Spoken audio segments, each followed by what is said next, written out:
Welcome to the Cold Case Christianity broadcast, the only Christian case-making program hosted by a cold case homicide detective. J. Warner Wallace has been investigating cold case murders in Los Angeles County for over a decade. His work has been featured on Fox News, Court TV, and Dateline. For more information about Jim's work and the case for Christianity, please visit coldcasechristianity.com. Now, here's your host, J. Warner Wallace. Thanks for joining us at Cold Case Christianity. I'm J. Warner Wallace.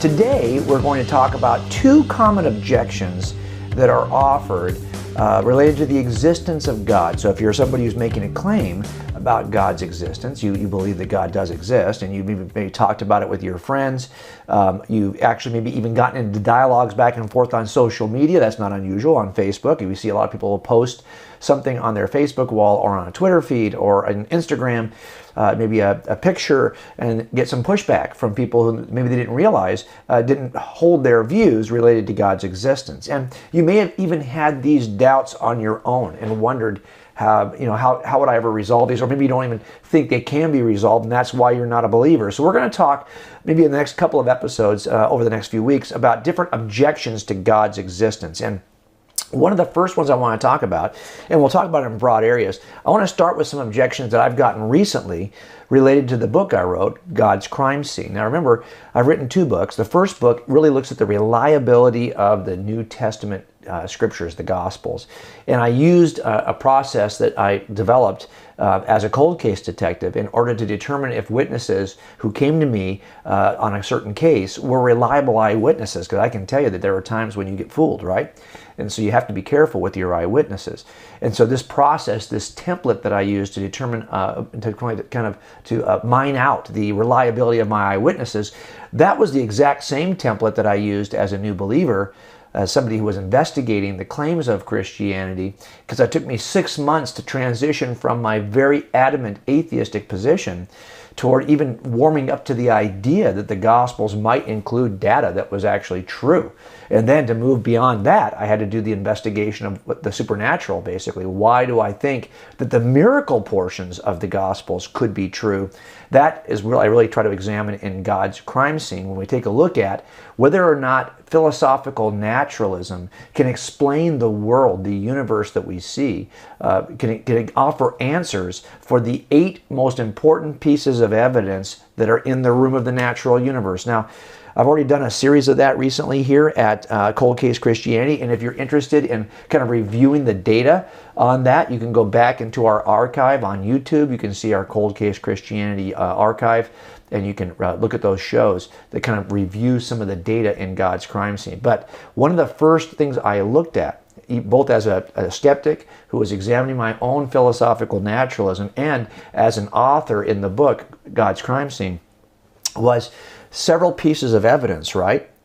We talk about this analogy of having a room in which we have a death that occurs. How do we determine if it's a criminal death? Because you could die naturally, accidentally, by suicide, or by murder. And one of the simplest processes we use is to simply ask the question, can I explain everything in the room, everything that I see in the room, all the evidence I see in the room, by staying in the room? If I can, it's not going to be a murder.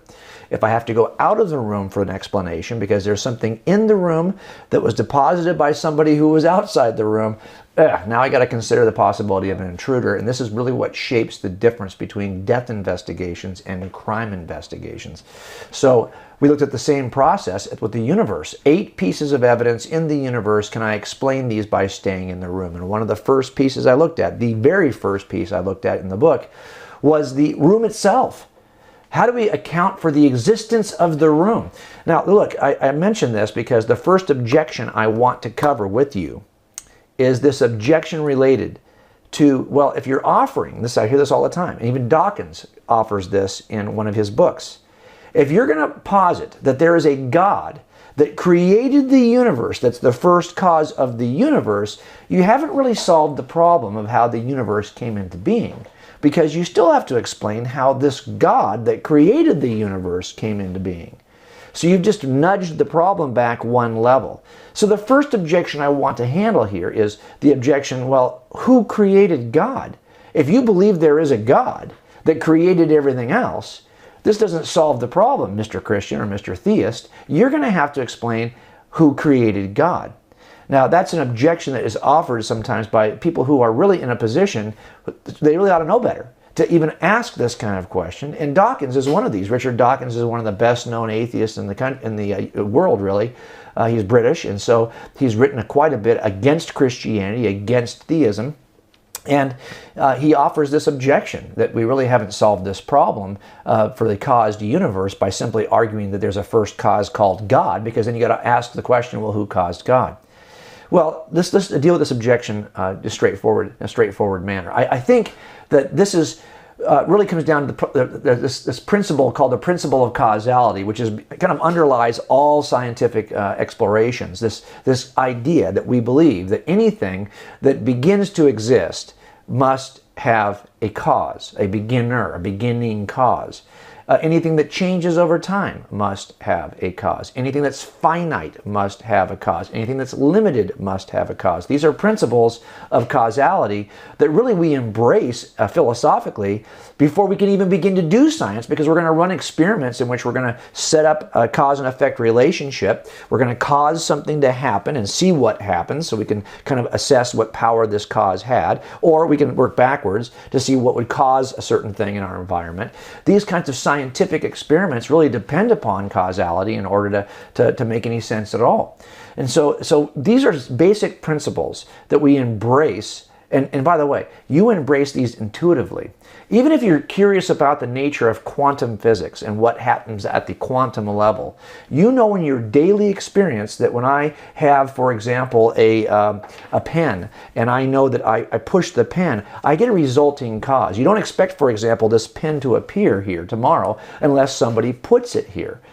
This is really what we look at in all evidence in crime scenes. One of the first questions we have to ask related to evidence in crime scenes involves origination, causation, and explanation. How did this thing get in the scene? If the thing has been in the scene all along, if it was part of the scene, if the builder of the store where this murder occurred left this item in the scene when he built the store, well, then it precedes both the victim and the suspect, and it really has no evidential value to us. If the thing we're looking at first came into the scene because the victim brought it in with him or her, well, it may have some importance to us, especially if it's touched or moved by a suspect. But if the first time this piece of evidence shows up in this scene is when a suspect enters this scene, now the origination of this piece of evidence is of critical importance to us, and we can ask the question, how did it get here? What caused it to be in this position it's in? And how do we best explain it?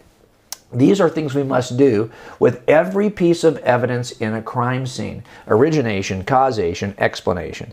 So when we look at these things, the first thing we're going to look at typically in a scene is why this scene? Why did the murder occur here? Well, and looking at the universe and everything in it, the first question I think is reasonable to ask is, how did the universe come into being? Now look, let's go back to this question of, well, we think it's an external cause we call God. But does that cause need an explanation as well? Does God need a cause? Remember, the principle of causality doesn't say that everything has a cause. It simply says that those things that begin, that change, that are finite and limited, these are the things that have causes. The classic notion of God is that He is the uncaused creative force of everything we see. He's the uncreated creator. That is the definition, the classic definition we offer as theists. In other words, His uncaused nature is part of His definition. So to ask the question, well, who created the uncreated creator, doesn't seem to make a lot of sense, since the idea of Him being uncreated is part of his very core, His very definition. He is by definition the uncreated creator. So the question itself seems to me to be a little bit misplaced, right? In the sense that it doesn't really help us to ask a question that's nonsensical from the beginning. Now you might be saying, well, wait a minute, no, Jim, that doesn't really seem fair.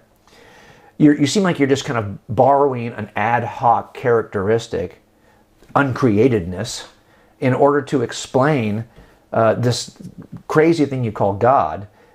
But let me just remind you of something. All of us, regardless of our worldview, whether we are theists or atheists, we all believe that there is an uncreated, uncaused, eternal, first cause of the universe. I'm not the only one who posits that as a theist. As a matter of fact, even as an atheist, I believe there was an uncaused first cause, an eternal something that causes the universe to come into existence. This is not unusual. The atheists that I read, the cosmologists, the physicists, they all posit some kind of an environment, which by itself is kind of borrowing from the language. Because remember, if all space, time, and matter, the stuff of the universe, space, time, and matter, comes into existence from nothing, and the science demonstrates that is the case. I make that case in the very first chapter of God's Crime Scene. All space, time, and matter comes into existence from nothing according to all the evidential scientific data we have today. Everything points to something we call the standard cosmological model. Sometimes it's called Big Bang Theory, the idea that everything leaps into existence from nothing. And the cosmologists that already embraced this form of cosmology, standard cosmological model, they would argue that whatever brings this into existence itself cannot be spatial, temporal, or material, because let's face it, those are the things that come into existence. So what precedes all of this? What is the definition of nothing? Now, those people that I'm reading are arguing maybe it's a multiverse generator of some sort, some kind of quantum vacuum environment, but then again, what would that be made up of? It can't be spatial, temporal, or material. That's the problem with these theories. But back up for a second. Regardless of who you are arguing for some kind of eternal environment or cause that could cause all space, time, and matter to leap into existence. We're all in the same boat, it turns out. It's not just a question you can ask, well, who caused your God? Who created God? Well, no, by definition, our God is by definition uncreated. But hold on a second, Mr. Atheist. Your first cause, by your own definition, is also uncreated. So we're all positing some kind of an environment, a quantum vacuum in which these bubble universes emerge, or it's some kind of multiverse generator of some nature that's undescribed. But whatever it is we're describing from the atheist side, it's also eternal and uncaused. Now, if that's the case, the only thing that separates their two explanations, the explanation of the theist and the explanation of the atheist, is whether or not the eternal, uncaused first cause that is non-spatial, non-temporal, atemporal, and non-material is personal or impersonal. That's really all that's left to argue about. If it's an impersonal set of forces, well, it would defy any kind of science we have access to, because we typically work in the realm of space, time, and matter. And this thing we're looking at would not be spatial, temporal, or material. But whatever this cause is, it's in some kind of impersonal set of forces, or it's a personal being. Those are the only things left on the table. The idea that one of us believes in something that requires a cause and the other one doesn't. No, we both believe in something that's eternal and uncaused. The only question is whether it's personal or not. And my argument would simply be that your impersonal set of forces, whatever you can imagine those to be, and there is no evidence those even exist, but if you can imagine some scenario, could your impersonal set of forces give you the stuff of personhood that we experience in our universe? We experience transcendent personal obligations of transcendent objective moral truths. We experience consciousness. We experience mind, things that are typically associated with personhood. If there's a personal uncaused first cause that creates everything in its image, beings in its image like you and I, well then we could actually account for the things we describe as personhood, personal obligations, moral obligations, personal characteristics like free agency, consciousness, mind. These things become understandable and expected if there's a personal uncaused first cause that causes everything, rather than if there's some kind of quantum generator. Your quantum generator, if it even existed, you could argue it could get you the universe, but it can't get you the stuff in the universe, and that's the problem. So in the end, that's how I would answer, in long form, this objection that, well, who created God? Number one, the question is nonsensical. And number two, we all accept that there's something eternal and uncreated. The only thing left is whether or not that thing is personal. We'll take a quick break, come back, and I'll answer another objection that I see coming after having written God's Crime Scene. In addition to Jim's daily blog and weekly podcasts and videos, Jim continues to write books designed to help you become a better Christian case manager.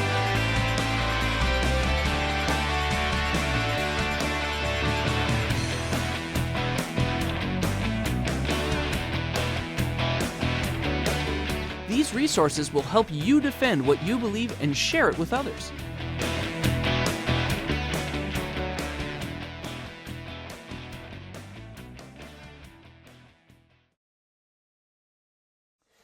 Okay, I want to answer an objection that I get that's really much more difficult to answer, and we're going to answer it in less time because we're going to take just a small piece of it. And it's the problem of evil objection. This is pretty common, right? How can an all-loving, all-powerful God allow evil to occur? And of course the question is, if he's all-powerful, he could stop evil, couldn't he? And if he's not stopping it, maybe he's not all-powerful. Maybe he doesn't want to stop it. Well, if that's the case, he's not all-loving. So which is it? Is he just not all-loving? Or is he not all that powerful? Or does he just not exist at all? That would explain why we have evil in the world. And certainly we see evil, don't we? All the time. Now, I want to limit this discussion today, though, because I've written an entire chapter. It's the last chapter of the book where we talk about the problem of evil. Evil is a piece of evidence that's in the universe that we must explain.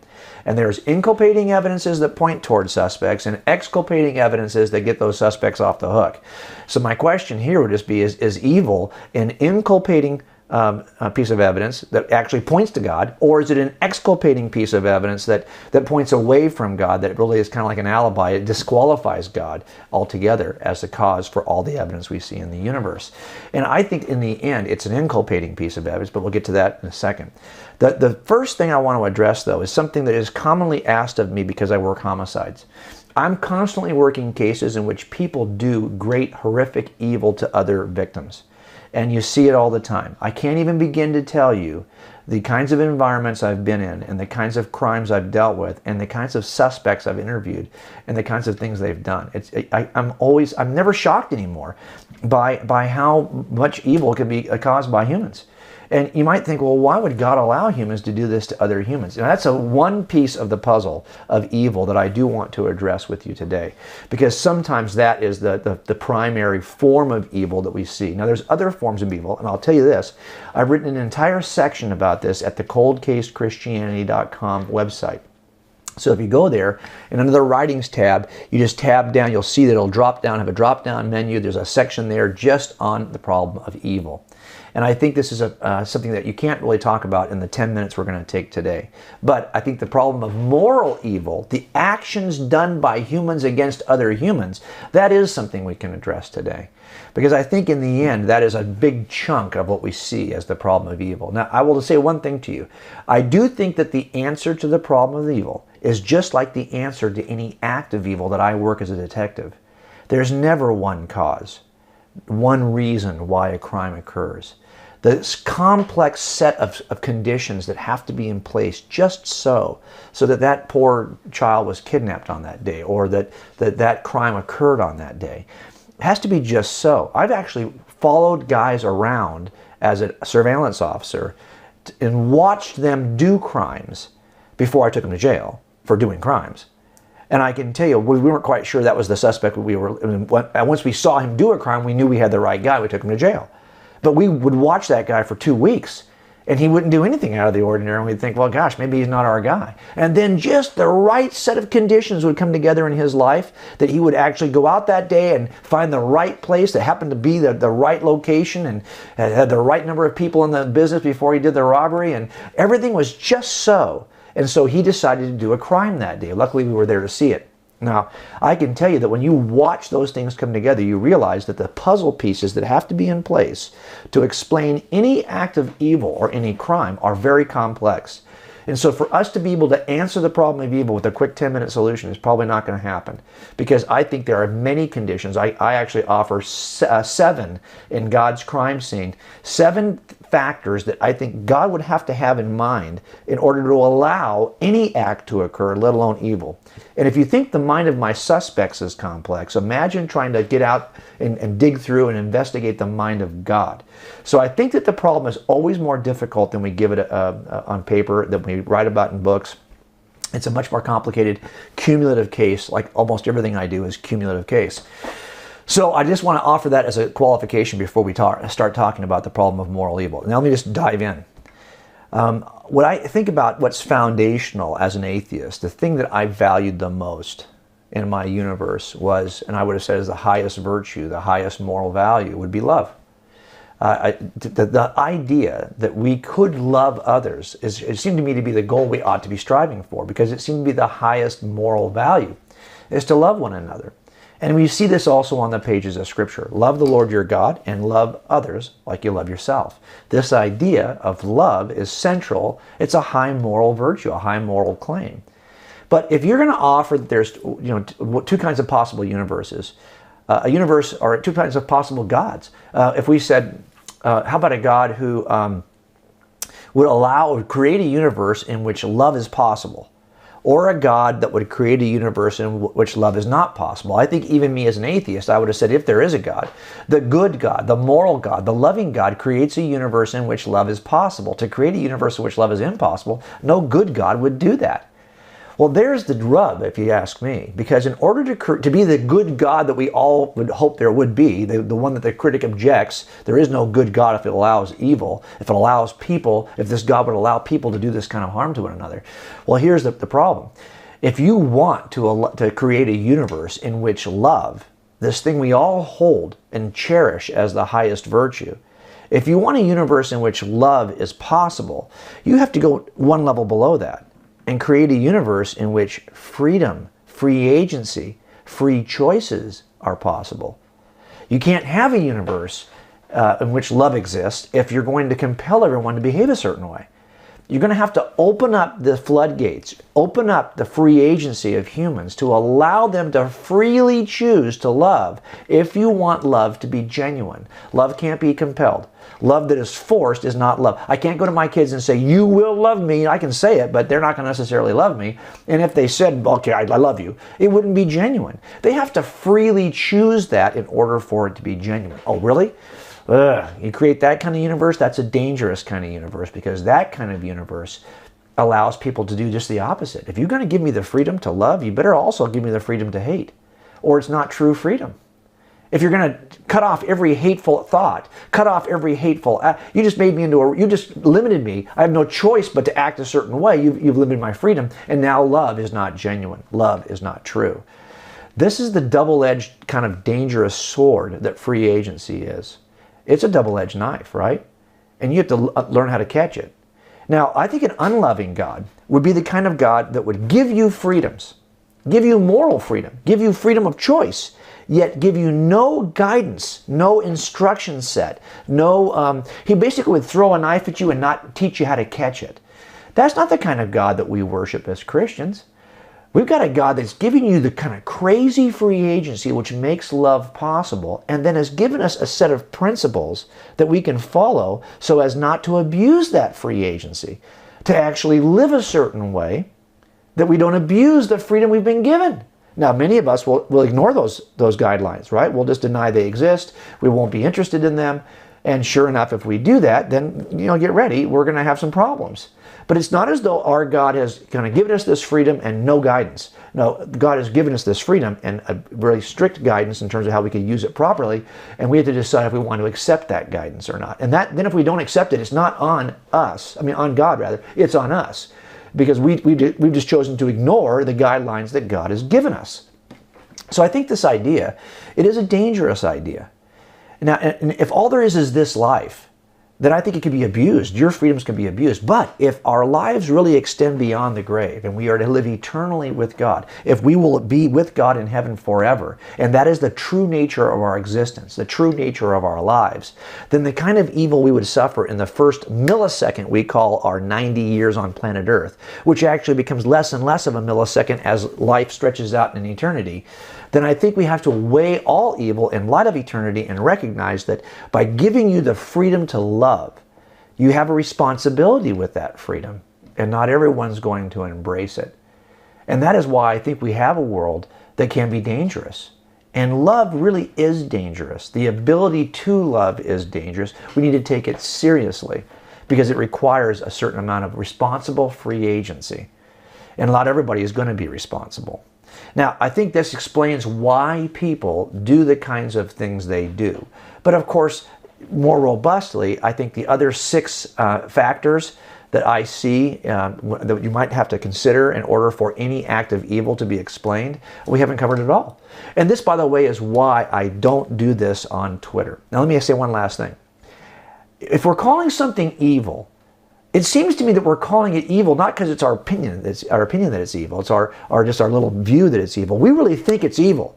We think that this thing should not have happened. We think that it's evil no matter who you are. It's a transcendent, it's truly evil, not just a matter of our private fancies, as C.S. Lewis would say, and it's not just a matter of our personal opinion. We think some things are truly evil, regardless of who you are, that they transcend all of us, certain forms of evil. Really?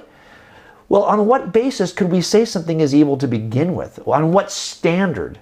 C.S. Lewis puts it this way, you don't know what a crooked line is until you can have a straight line to compare it to.